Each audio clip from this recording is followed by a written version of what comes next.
Welcome all to Vectors class 13, and this will discuss about standard unit vectors or orthogonal unit vectors. We know that what do you mean by unit vector? A vector of magnitude 1 is known as nothing but a unit vector. Now we'll discuss about standard unit vectors.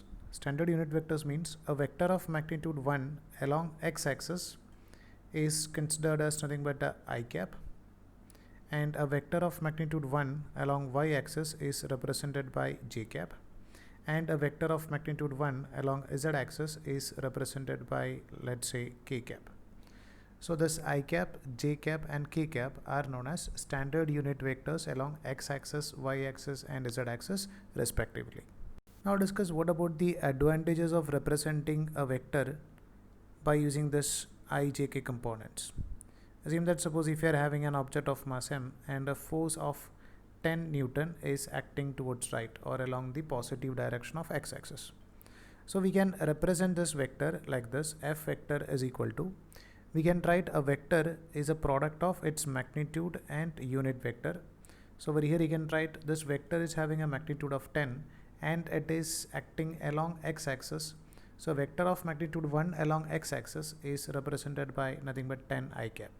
So we can write, if you are writing a 10 I cap, so we'll come to know that a force of magnitude 10 is acting towards the positive x-axis. At the same time, if you are writing another force, take it as F2, and let's say it is represented as nothing but 10 J cap. Then we know that as it represents that there is a force of 10 Newton which is acting along the positive direction of y-axis. Take another example. Suppose a force of minus 5 K cap is given. That means a force of 5 is acting along the negative direction of z-axis.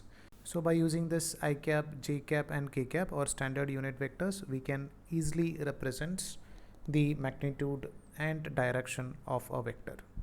Now we'll discuss how to represent position vector using this standard unit vector. That means suppose if you know the position of this point, let's say it is represented as nothing but x, y. And we know that a vector along this direction representing the position of that particle is known as nothing but a position vector. Let's say I'm just writing it as nothing but r vector. Now we know that this is representing the y component of that vector and this is representing the x component of that vector. Now that vector is having a magnitude of x along x-axis and y along y-axis. So we know that we can write this position vector r vector as equal to nothing but this x vector plus y vector. So we can write this as x vector plus y vector. Now we can write this r vector as equal to, this x vector is having a magnitude of x and it is along the positive direction of x-axis. So we can write it as x I cap, and this y vector can be written as nothing but y j cap. So if you know the coordinate of point, then we can write its position vector as x I cap plus y j cap. And in this, if you like to find out the magnitude of this r vector, over here you can observe that according to Pythagoras theorem, we can write this r will be equal to nothing but under root of x square plus y square. So if a vector is represented as nothing but x I cap plus y j cap, so we can write this magnitude of this vector will be equal to under root of its x component ka square plus y component ka square. So as an example, let's say the coordinate of this point is represented as nothing but 3 and 4. That means this vector can be represented like something like this, in such a way that this is representing the position vector, let's say r vector, and it is having two components. One is this x component and another is y component. X component is having a length of 3 and y component is having a length of 4. So we can write this r vector is equal to 3 I cap plus 4 j cap. Now if you'd like to find out the length of this one, so we can write the magnitude of this vector will be equal to under root of x component ka square plus the square of y component, that we can take it as root of 25, that is equal to 5. Now if it is having x component, y component and z component, then also we can represent it by using the same method. Let's say position vector of this point having coordinate x, y and z is represented by, let's say, r cap. So over here you can represent what about this r vector. R vector is equal to, we can write it as x I cap plus y j cap plus z k cap. Or if you like to find out the magnitude of this vector, we can write this will be equal to under root of the square of x component plus square of y component plus square of z component. That will give the value of its magnitude. Now we'll discuss about displacement vector. Assume that we are having a point. Let's say point is represented by point A, and its coordinates are, let's say, x1, y1 and z1. And we are having another point, let's say point B, and its coordinates are, let's say, x2, y2 and z2 respectively. And if an object is displaced from point A to point B, assume that an object is moving through a path something like this, and it reached the point B.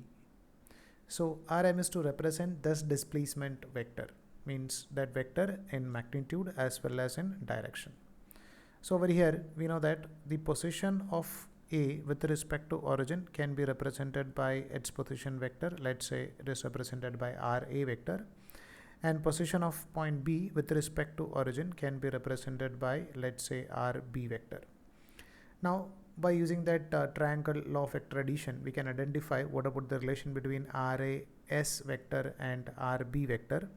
Over here you can observe that this Ra vector and S vector are in the same order, and Rb vector is in the opposite order. So Rb is going to be the vector sum of Ra vector plus S vector.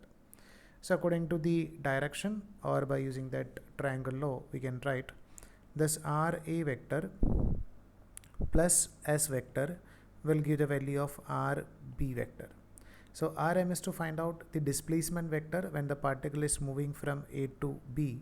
So we can write this displacement vector is equal to nothing but Rb vector minus Ra vector. So just remember that if particle is moving from point A to point B, then displacement vector is nothing but position vector of point B minus position vector of point A. If a particle is moving from point P to Q, so displacement vector is position vector of Q minus position vector of P.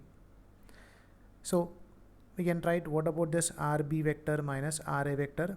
We can write this Rb vector is nothing but x2 I cap plus y2 j cap plus z2 k cap minus Ra vector can be written as x1 I cap plus y1 j cap plus z1 k cap.